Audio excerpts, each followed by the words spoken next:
House Republicans have advanced the $1 trillion military funding bill known as the National Defense Authorization Act. And unfortunately, it does include Section 219. That's the provision that merges the war crime, loving IDF with the US military. And among other things, the United States Israel Defense Technology Cooperation Initiative, as it's called, would require the US to share intelligence with Israel and establish a system of weapons research, development, and production, particularly in the domains crucial to warfare in the modern age. That includes artificial intelligence, autonomous systems, and various other fields of high defense technology. And there's the Senate version, which so far we've been able to fight back, but unfortunately this effort has advanced in the House. Now, ahead of the vote, Congressman Thomas Massie said that the House will soon take 2 votes that will compromise our sovereignty by merging our military technology and supply chains with Israel's. Today's vote on House Resolution 1438 brings the NDAA to the floor without a vote on striking Section 219. And then tomorrow, the House is set to vote on the NDAA in total, like basically to pass it.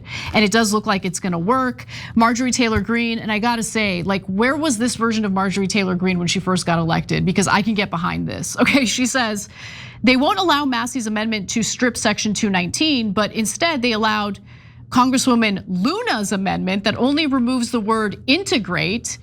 Taking out the word integrate does nothing. It basically skips integration and goes straight to full fusion of our militaries. Vote no. And there are Republican voters, a faction of the Republican base that's outraged by this. Evan Kilgore says if the GOP votes to integrate the US military with Israel's, then I'm never voting for a Republican at the federal level again. I'm done with the GOP. Thomas Massie says that Speaker Johnson is destroying our party for those AIPAC dollars. So we're about to get into Adam Smith's defense of Section 219 in just a bit. He is part of the Democratic leadership in the House Armed Services Committee. But before we do, Glenn, give me your thoughts on the likelihood of this provision actually passing, not just in the House where it seems like it will pass, but also in the Senate. Yeah, Congressman Massie said, unfortunately the rule passed just now and there will be no debate or vote. And so he's basically saying it'll pass the House. I think one of the main issues here is that everybody knows that there's no political space to pass new funding or support for Israel. Even Netanyahu knows that, which is why he's pretending, oh, I don't want any more of the funding, because they know democratically and politically there's no space to do that. What this is really pernicious because it's attempting to just take US support and cooperation with the Israeli military and just stick it in the top secret realm of the Pentagon, where everything that they do will be removed from democratic transparency and accountability. Now, it is true that it's not like some full-scale integration of our military, but it is not trivial either, the level of cooperation and mandated integration. There are very significant programs that the Pentagon is now duty-bound by law, if it passes, in order to basically turn over to Israel and supposedly get things from Israel that'll merge the militaries in ways that are unprecedented, even though public opinion has turned so strongly against that. Is there a chance that it'll get stopped in the House? Maybe, but I don't know. I generally put my money on Israel and AIPAC and the US national security state whenever these political debates happen, because I've just had the football kicked out and removed so many times when I thought I was going to be able to finally kick it. And well, unlike Charlie Brown, I have kind of finally learned my lesson.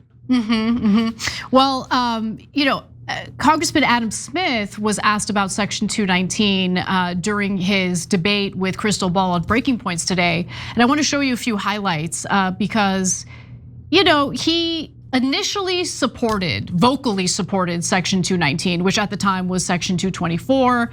Then there was so much backlash from Democratic voters. And by the way, good job to the people who pushed back effectively.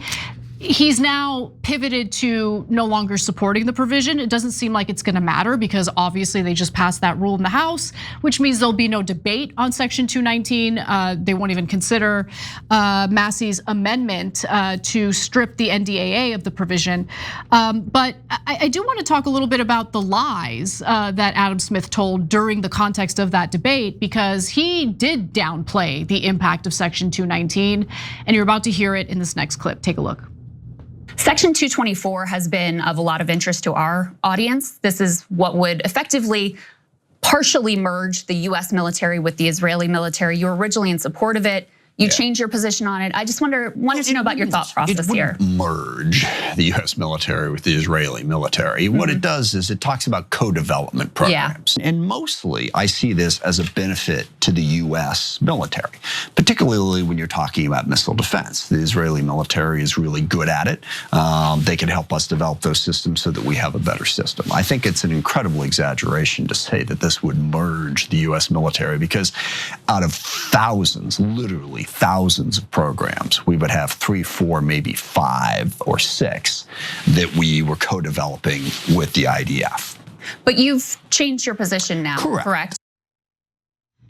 So, okay, there's a lot to unpack there. He totally downplayed what this provision would do. The House provision, along with the Senate version of the provision, which is known as Section 1217, would forbid the President of the United States from limiting intelligence sharing with Israel.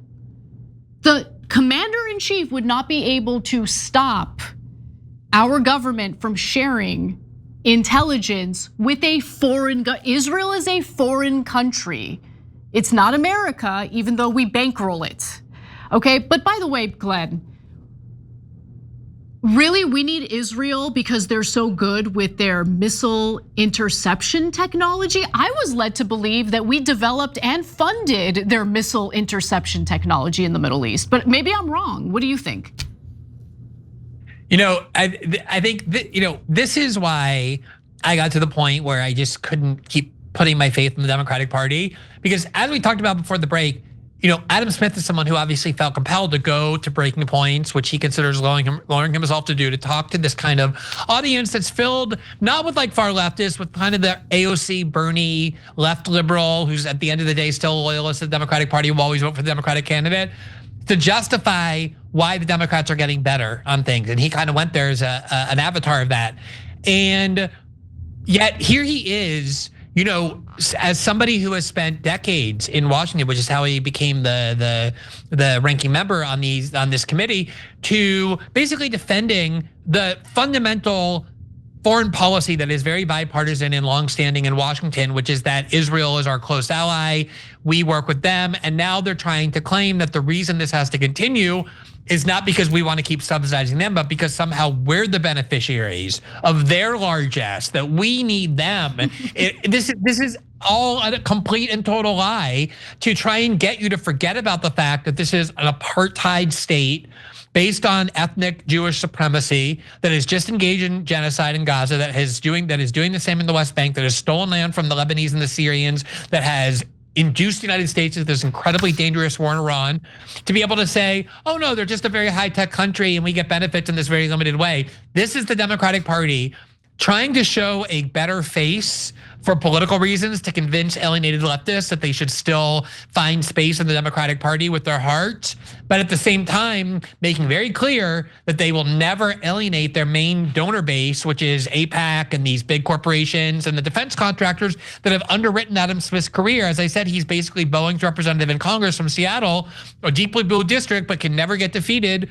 And you see here just how sinister they are. Like, these lies that are being told to shift this very hotly debated issue out of the public view into the Pentagon, where it's forever shielded from challenger scrutiny.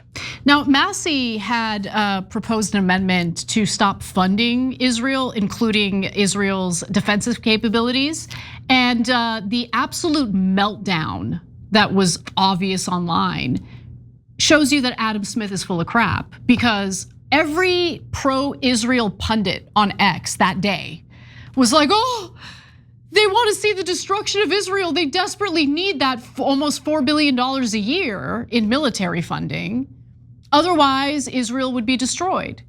So how do you square that circle? How does Adam Smith argue we need Israel?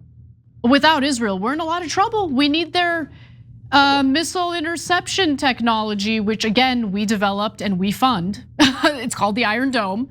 We give it to them. We pay for it and we give it to them. It's our develop. And also, Adam Smith he said in this interview repeatedly, "Oh, I voted for the Massey Amendment." Of course, he voted for the Massey Amendment because it had no chance to pass. He's running for re-election. He has not a very formidable primary challenger, unfortunately, but he has one. And this is the Democrats trying to cast. I've seen them do this for decades as well. I watched them in the Bush years constantly pretend that they were going to vote against the most controversial war on terror policies, and they would always have just enough votes to give the Republicans in the Bush administration what they needed to pass. And as many Democrats as were politically vulnerable and needed to vote no would vote no, knowing that it would never mean anything or change anything.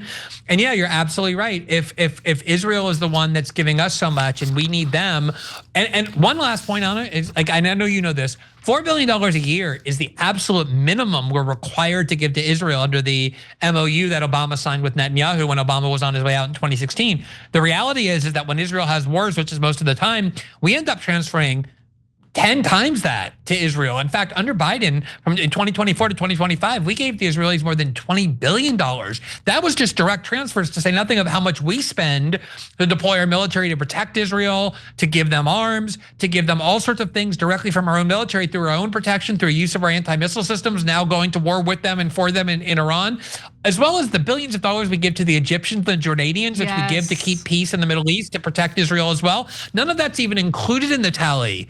Yep. And this $4 billion, it's a lot, but it's really a fraction of what we spend for Israel. That's like the bare minimum required just to give to them, like as part of a wire transfer. Yes, and I'm really glad that you clarified that. So the economic cost for US taxpayers is very real. And Glenn, you're amazing. Thank you for really laying that out for the audience. Every time you ring the bell below, an angel gets his wings. Totally not true, but it does keep you updated